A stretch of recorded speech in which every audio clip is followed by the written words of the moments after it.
Thank you. And see if I can get this thing going forward. Right, okay, so I was a flight surgeon. And over the years, people have asked me, well, what is a flight surgeon? So I put this talk together basically to try to answer that question because people don't understand the term. How many military aviators do I have in the audience? Yeah, only a handful. You guys know what a flight surgeon is. But so for the rest of you then, this will be informative. So, okay, I live in the village of St. Catherine, been here for about 4 years, and I will talk about the river rats in the villages, so these are the things I want to hit. I'll talk about my experience. First I'll talk about what is a flight surgeon in general, and then the second part I'll be talking about my particular experience as a flight surgeon. So, what is a flight surgeon? Well, some people have said, sure, a surgeon who must be operating on airplanes, right? Sort of like fancy landscapers who prune trees so that they shape them just right, call themselves tree surgeons. So it sounds more dignified, I guess. No, that's not what a flight surgeon is. So I got to first tell you about the difference of the term physician and surgeon, which we don't make that big distinction so much. But say if you ever go to the UK, they have physicians, and you call them Dr. Jones, and they have surgeons, and you call them Mr. Jones, because they make that distinction. There's a medical school in New York called PNS, Physicians and Surgeons. It's the Columbia Medical School. So there is that distinction, and where did that come from? Well, let me go back to 18th century medicine. Physicians use physics. How many of you know what a physic is? Yeah, we got a few older people in the audience who will know that. It's a laxative. It's a term for a laxative. It makes you move your bowels, okay? And so surgeons, on the other hand, are the guys with the knives because they would do things like bloodletting, which I will get to, and they were often the town barber. So even that symbol for barbershops, the rotating red spiral there, supposedly relates to what happens when you let blood out, and it flows like that. So the town barber was often the surgeon. Now, George Washington, our first president, obviously, has an unusual story about how he died. And so I'll mention this because it relates to things that happened in medicine a long time ago, which we don't believe anymore. He was had been retired, finally got back to Mount Vernon after so many years of fighting in the war and serving his country, obviously. And he finally got to go back to be a gentleman farmer again on his plantation. So he was only 67 years old. He went out in December, I think, and he was checking over the fields and the plantation, and he came back, and it was a snowy, cold, rainy evening, and he had kind of a sore throat, and he had what they called a quinsy in those days, just acute bacterial epiglottitis. It's an infection and inflammation in the throat, and we would treat it now with antibiotics, and it wouldn't do a big deal. But in those days, the theory was, about the letting out blood. Literally, they would cut the vein and let out so much blood. They kept careful records because obviously he was a famous guy as a president, and you can read those medical records. Said, oh, at 6 o'clock he was kind of flushed, red-faced, and so he let out 2 ounces of blood. Just drained that much by cutting the vein. And he got a little less red. Well, duh. Yeah. And 2 hours later, according to, I don't have the exact times, but this is the record says, he was kind of hot and reddish again, so we let out 2 more ounces of blood, and so on. And you follow the whole record, the last one says he was still whatever, so we let out a little bit more, 2 more ounces, but then at the last it just kind of trickled out. They bled the poor guy to death. And why did they ever do that? Well, hello? The theory was, the wrong one. The theory had to do with Greek medicine. It was the ancient Greek medicine, 4 humors, 4 fluids in the body. And if you had all your fluids in good balance, then you were in good humor. But if you had too much of one fluid, then you can see where this might have come from. For example, if you have a cold and a runny nose or a cough, and you bring enough phlegm, and as you cough it up and get rid of it, you get better. Well, actually, we're just the cart, which is the horse there, but they figure, well, you got rid of that excess phlegm and then you've got better, so you must have had too much. Well, if you're red-faced and flushed and hot, you must have too much blood, and that was the theory on the basis of which they did bloodletting. I put this slide up because I used to teach med students about this, and I would say to the students, you know, some of the things I'm telling you now are probably going to be wrong in 20 or 30 years. If I knew what it was, I wouldn't teach you that, obviously. But we have changed our mind in medicine about a whole variety of things. If your fundamental assumption is incorrect, that the first thing, your first basis is incorrect, you'll make all kinds of, well, silly, if not tragic, policy decisions. I mean, this could go even for things like origin of COVID or climate catastrophe and so on. If your first principles are wrong, you'll come up with crazy conclusions. Well, okay, so at any time they say, oh yeah, well the science, this is parenthetical here. When they say the science is settled and everybody agrees, yeah, be skeptical still. Okay, so military medicine. Historically, more soldiers died from infection and disease than from wounds on the battlefield. And I don't have data from the Revolutionary War, but here's the Civil War. So 600 plus thousand deaths, 2/3 of them died from disease, and only 1/3 of them died from battle wounds. And of those, 19% on the battlefield, 12% succumbed later to the infection. And this got into why you say, why did they need all those amputations? And if you've seen pictures of Civil War battlefields, and there'll be the station where the soldiers are brought in that have been injured, and what are they doing there? All they're doing there is amputating, because they know if you get a gunshot wound in the arm or the leg, if you don't do anything about it, if you just leave it there and cross your fingers, this is in the days before antibiotics, of course, they didn't even know about germ theory. They didn't understand about germs. The surgeons who were doing the amputations would cut off one leg, and then they'd sort of just shake the blood off their hands and go right to the next soldier and cut off that one, and then shake their hands again. They wouldn't they had no idea about sterile technique. They wouldn't even wash their hands between patients. They were just transferring infection from one to the next. So they could understand that if you don't do an amputation, it's going to get infected by itself from the dirt, from the battlefield, and then they're going to die. But if you do the amputation, maybe you'll save their life, and maybe they'll come back and be able to fight later. Here's Dr. Warren is a famous doctor in Boston history. And at the Battle of Bunker Hill, this is his surgical kit. And mainly has a saw, which you're going to have to cut through the bones. Well, this brings up the concept of triage, which I'll mention from military medicine. When you have so many soldiers who are being hurt, how do you treat them? What sequence? And originally, many years ago, they would just say, well, by rank. You know, if a private's hurt, oh, here comes a general. Get out of the way, private, here comes general, we'll take care of him first. And that's whether he's sick or not, and that's by one way of doing it, but of course you don't have a lot of esprit de corps when you treat people like that. So in the Battle of Trafalgar was an important one where they said, we're going to change that now. We will instead, we'll take the sailors as they come in injured, we'll take them first come, first serve. We're not going to respect rank, we'll treat you all alike. Well, that sounds like a cool idea until you realize, yeah, but somebody might be sicker than somebody else. So by the time of the Napoleonic Wars, they had figured out this idea of triage. Triage just means sorting. I thought it meant T-R-I, maybe three, because you got three categories. No, it's not that. It's a matter of sorting. So there are three categories that you sort them into. As they come in, each soldier, there's someone there who's the triage officer who says, you're A, you're B, you're C, however you sort them out. And so you got the walking wounded, and you can say to one who comes in, well, you're not that bad, soldier. We'll get to you later. Just go sit under that tree over there where the walking wounded are. The other, second category is the urgent. This guy who has maybe a sucking chest wound or a bleeding partially amputated limb, he's going to have to be treated right away, or you're going to lose him. You can't have him wait his turn by rank or by first come, first serve.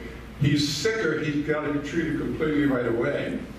The third category, this word expectant, a bit of a circumlocution, it just means this guy's wound is so bad, we're not going to be able to save him no matter what we do.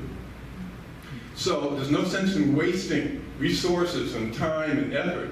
Send him over there, give him a shot of morphine, maybe keep him comfortable, but he's not going to make it. And that was the best, most efficient way to have soldiers come back to the battlefield. So therefore, obviously, that's the way to do it, and that's the way we do it now. You go to the emergency room now, first person you see usually is the triage nurse. And they'll sort you out right off the bat who goes where. We don't have expectant, obviously, for the most part in emergency rooms here anymore, but I'm talking about battlefield medicine. So the point about battlefield medicine is all the medics that we had in the military were surgeons. You didn't have any need for an infectious disease person. They should have, but they didn't understand that then. And you didn't need other pediatricians and so on. All you needed was surgeons, and therefore, anybody who was a physician, a doctor in the military was a surgeon. So that's where the surgeon part of flight surgeon comes from. All military medicines were already surgeons. Well, why did they create the specialty of flight surgeons then? Okay, there were no airplanes in the Civil War. The first airplanes were World War I. Right, the Wright brothers were 1903, Kitty Hawk. So by World War I, which started in 1914, we had airplanes. And they quickly realized that, gee, there are specific problems that relate to military aviation, and we need to have some people who know what's going on with aviation as well as medicine. So I'm coming to now, why did they create flight surgeons as a category? And then you might be asking, and why did they fly with their squadrons?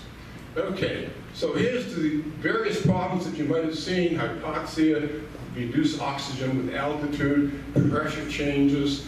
There may be different actions from drugs on sea level compared to 30,000 feet when you have different levels of oxygen and so on.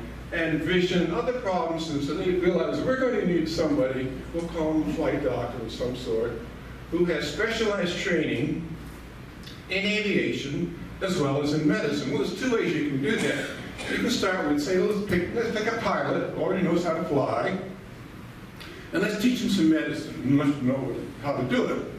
Or you can take a doctor who already knows medicine and teach him something about aviation medicine.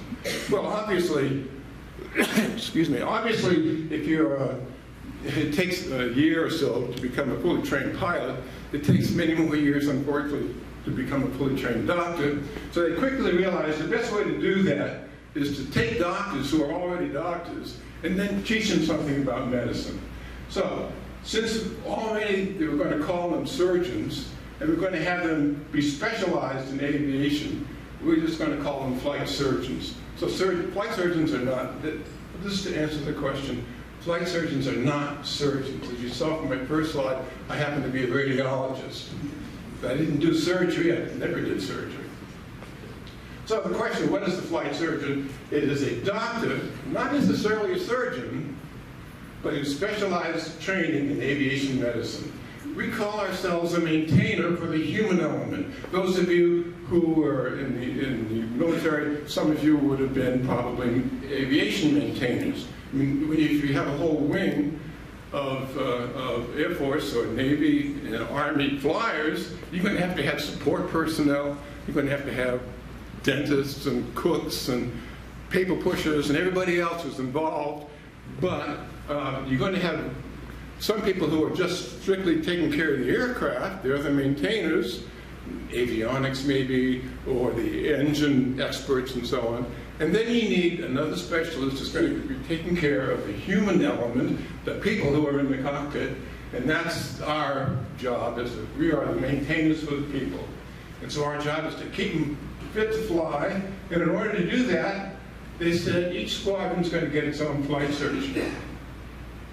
Okay, well that's good. Now how does that flight surgeon know how to take care of the pilots that he is or she is assigned to take care of? Well, there's two possibilities here.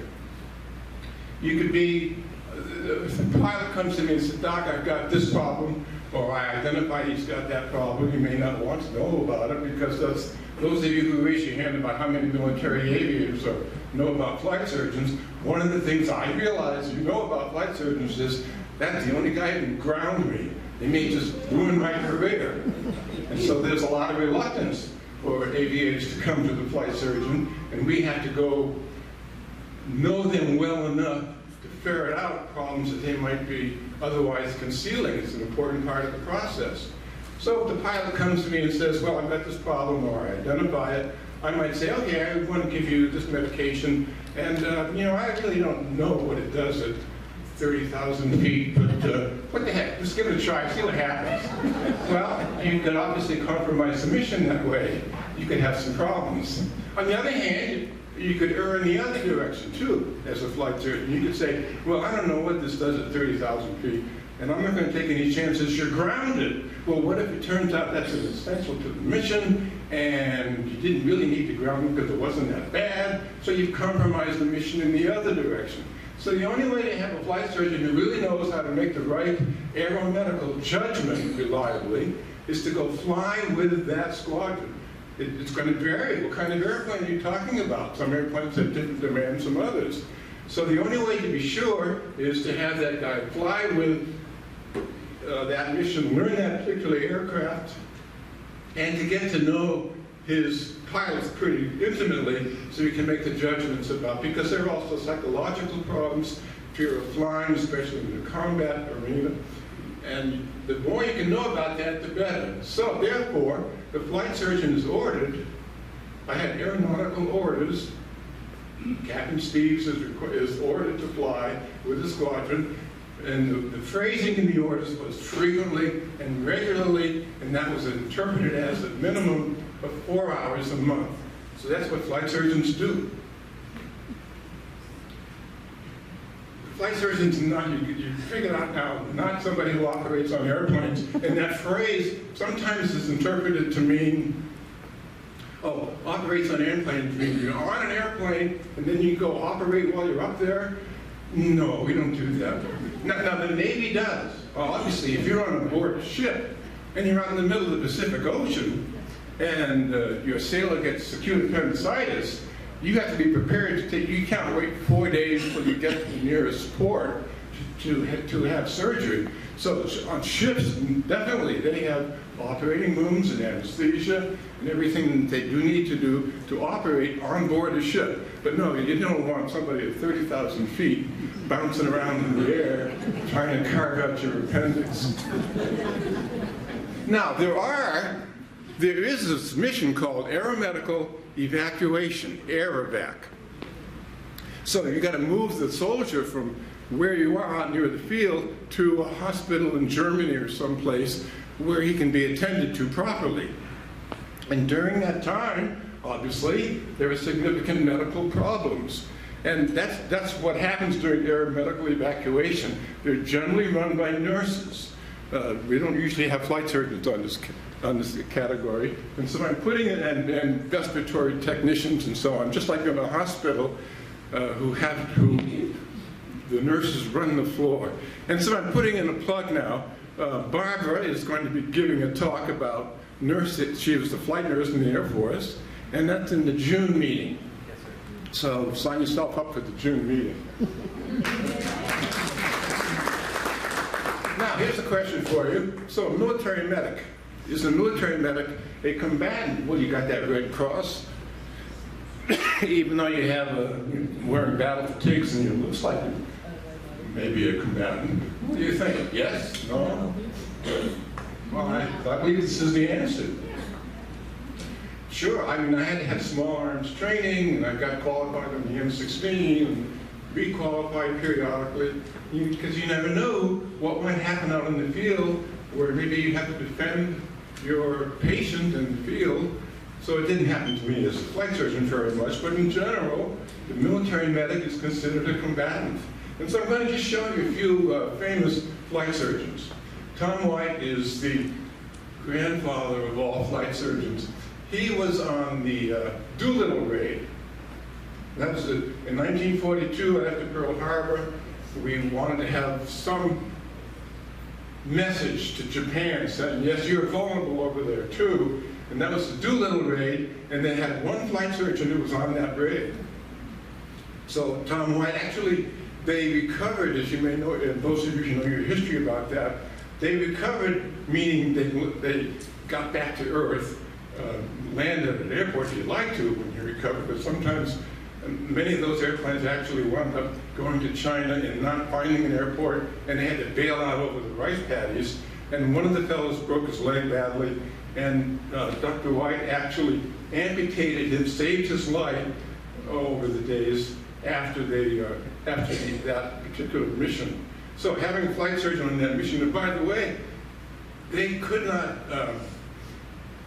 they couldn't just take him along as a passenger, as dead weight, because everything was so critical in that mission, how much fuel they had to get from the aircraft carriers in Tokyo, and they couldn't have anybody who wasn't pulling his own weight in some way. So he got trained as a gunner to occupy the gunner's position on the B-25, I think it was, right? Dr. Cornum, Rhonda Cornum, I knew her, got to meet her. This is from Desert Storm. She got shot down on a helicopter rescue mission and became a POW for a matter of a few weeks, badly treated, one of our famous flight surgeons. This one, Dr. Clark, was a flight surgeon in NASA. NASA is kind of paramilitary. A lot of their pilots are ex-military. So they have what they call the flight surgeon 2 for their space missions. And she was one who got killed on one of the space shuttle disasters. I threw this in for the ladies in the audience for the fun of it. This is not a flight surgeon. She's from the Civil War. She was a real surgeon. She was the second American woman to receive any kind of medical degree, first female surgeon in America. She served on the Union side and actually did get captured for a period of time, was a POW for a while. And she has been awarded the Congressional Medal of Honor, and she's still the only woman who's a Medal of Honor recipient. So here are the flight surgeon's wings. Yes, we got our wings after we finished flight surgeon school. Originally, the wings were what we call slick wings with nothing on top. That's a regular flight surgeon. And then after so many years, you get to the star on top, then you're a senior flight surgeon, and finally a chief flight surgeon when you get that wreath around the star too. That's 15 years and 750 flight hours before they get here. Okay, so now you understand what a flight surgeon is. Closing in here now, I'll give a bit more about my particular story. I graduated in 1970, so I was in med school all during 66 to 70. That was all during the height of the Vietnam War. The Tet Offensive was in 1968. And so all of that time we're thinking, well, we may get involved in that war as a physician. Well, maybe the war will be over before we get there. Big election coming up on December. Didn't happen, the war kept going, and sure enough, I got the letter from Uncle Sam that said, greetings. How many of you in the audience got that letter? Yeah, there's several of us, right? You know, I saved that letter, I still have the letter, the picture to make the slideshow. So, I was just lucky. I got assigned to the Air Force. The year I was drafted, they drafted 1,600 physicians. Virtually all of this, not all, many of the physicians in the military in those days were draftees. And if you got your MD during those years, you were going to get drafted. Well, if you had a Y chromosome. If you didn't have a Y chromosome, you didn't get drafted. That's still true, by the way. So I was just lucky that I was assigned to the Air Force. They said, you want to be a flight surgeon? I said, sure, sign me up. Where do I get signed up? So then I got activated in September 71, and my first assignment after flight surgeon school was flying in MAC. And the Air Force guys remember the old days of MAC, SAC, and TAC, Military Airlift Command. So we were flying out of New Jersey, and we were flying to Europe periodically. I mean, literally true, we'd throw the clubs in the back of the plane on Friday night, go over to Spain and shoot and play golf. and at Torrejon, and then come back on Sunday and get back to the clinic Monday morning. I mean, the flight was there for cargo. It was really, we were just tagging along, you see. It was legitimate. But we had some great time. To Southeast Asia, through Japan, to Alaska, all out of McGuire Air Force Base. That was great. In the spring of '72 was, a little history again, a big spring offensive by the North Vietnamese. They said it's an election year. What will Nixon dare to do in an election year? He doesn't want to push the war back up again. So we're going to go ahead and try to invade Saigon and take it over. So Nixon had to be careful because it was an election year, but he said, oh, at least I'll do what we call a linebacker operation, and he started bombing back up north again, which meant that all of a sudden they needed more flight surgeons over in Southeast Asia. So I got tagged along with that. I was unmarried at the time. I don't know if that made that much difference, but anyway, my number came up and they sent me to Southeast Asia as a onesie, not as part of the squadron, just as a onesie. When I got to Karat and Boa Thai Air Force Base in Thailand, they said, okay, you're here. You know, I presented myself just like the movies, Captain Steeves reporting for duty, sir, all of that. And he said, sure, okay, now what do you want to do? I said, I like to fly in a fighter. I mean, the transport aircraft was neat. By then, I already had a private pilot's license. So I said, now those F-4s out there, I'd like to fly in a fighter. Well, he said, each flight, there are 3 F-4 squadrons, but they all have their own flight surgeon already. So you don't need that one. Maybe they'll open up in 6 months or so, maybe we can move you over there. In the meantime, maybe you can fly with a helicopter group or the C-121s, EC-121s. Very interesting airplane, but it was a cargo type, electronics cargo, EC. So I said, yeah, okay, but I really wanted to fly the fighter and keep my name on the list. And I started to walk away, and he said, well, actually, yeah, we do have one squadron that flies fighters. Really? Yeah, 105s. That's the THUD, the Thunder Chief. Those who know the various aircraft. That's great, I'll take that. They don't have a flight surgeon. They can't seem to get a flight surgeon. Well, okay, sign me up. Again, I have no marriage, no kids, young and foolish, why not? So, yes, I could walk out the door. I thought, wait a minute, why? Why do they have trouble getting a flight surgeon? Well, you'll find out. Just go present yourself to Colonel Rock. And he's the commander of the squadron, which was called the Wild Weasels. And so when I got there, I said, oh, okay. I mean, they didn't put me right in front of the aircraft from the start, but that's the airplane that I eventually got into. And this was the Wild Weasel. Now, I'm still wearing the same patch on this is a souvenir shirt from a reunion 2 years ago. But for the fun of it, there is an active current Wild Weasel pilot. They wear the same patch that we are wearing. It was created in 1967 or so. There's a story behind the patch. Maybe you'll ask me about it. And so that's the squadron that still exists today. And so what do they do? Well, this is our airplane. This is the squadron. I'm in the picture over there on the left somewhere.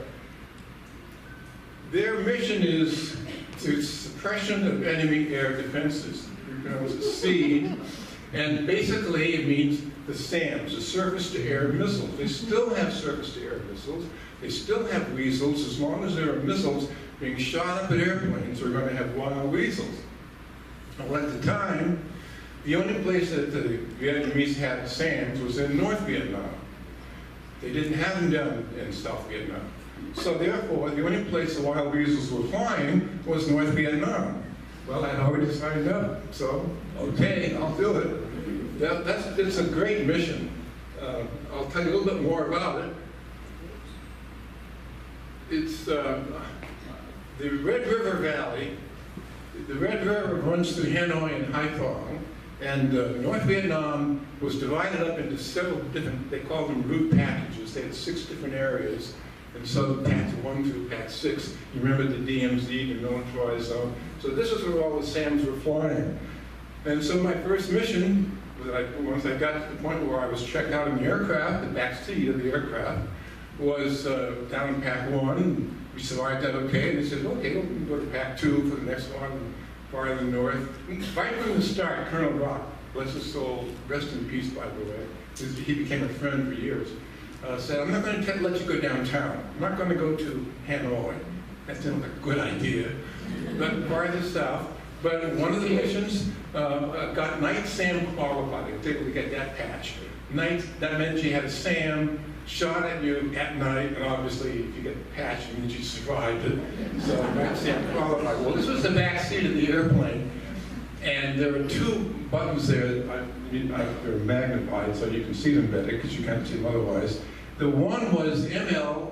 That's the yellow light, and it stands for missile launch. The electronics would sense that a missile has been launched somewhere around you, close enough that it triggers your airplane. Don't know where, so you start looking everywhere, and then the red light would come on, and that was the acquisition sector, and that had to do with the radar. Instead of sweeping around 360, and you could hear the radar when it comes around, whoop, whoop. You could hear it in the radio. But if it says, I want to go after that one, then it would just go back and forth, wiggling, and it would sound more like a rattlesnake. We called it the rattlesnake sound. And that meant that you were the target of that missile. So, of course, well, we have nothing for the AS light. You can imagine what the S stands for, right? So I've been there, I've done that, I've seen the lights come on, and yeah, it was us, and I'm here to tell a tale.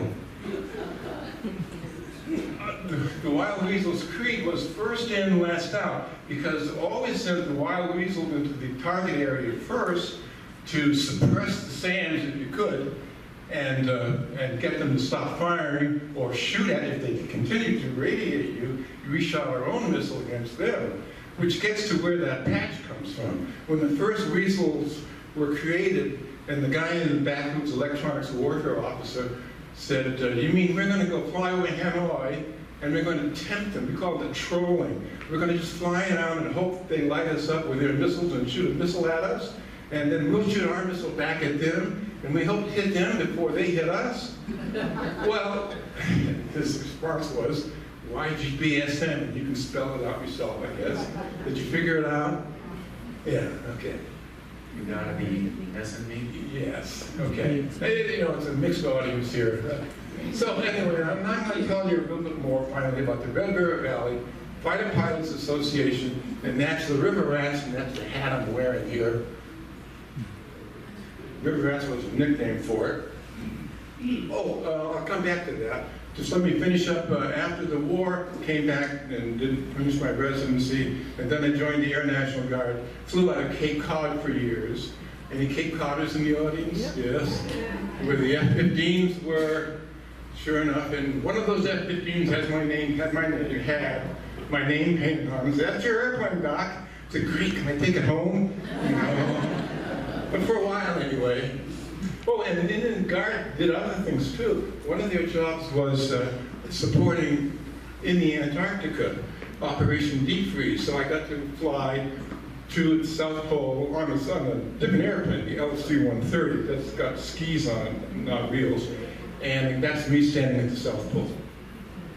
Coming back to the Red River Valley Fighter Pilots Association, so it's still, the organization continued long after the war. It was still very functional, pretty active we have a chapter here in the villages. Any fighter pilots or military aviators who want to join up, see me afterwards, I'll sign you up here. Where we do scholarships for budding aviators, and more importantly, from my point of view as an ex-flight surgeon, is that we are dealing with two medical problems that we've demonstrated have more occurrences in military aviators. One of those is cancer, certain cancers. So that we are dealing with the VA and Congress. We've got laws passed, or sections of the NDAA, the National Defense Authorization Act, to ask them to demand that they look into why military aviators have more of certain kinds of cancers. One of those is melanoma, as you may know. That's a bad skin cancer. But another one, and for half the guys in the audience, for half the people in the audience are guys in our age, the other one we have to worry about is prostate cancer. Yes, there's more prostate cancer than most of us who served as military aviators, and you need to know about that. So we're still doing, it's my way of giving back. I mean, obviously I had a great time in the Air Force, and so I can still do this and give back to the aviators who are left over. So actually, they even made me River of the Year at one point. So this is my story. Now, all these places I've been able to be, and it was strictly as a reservist. So I've been very lucky. Okay, questions?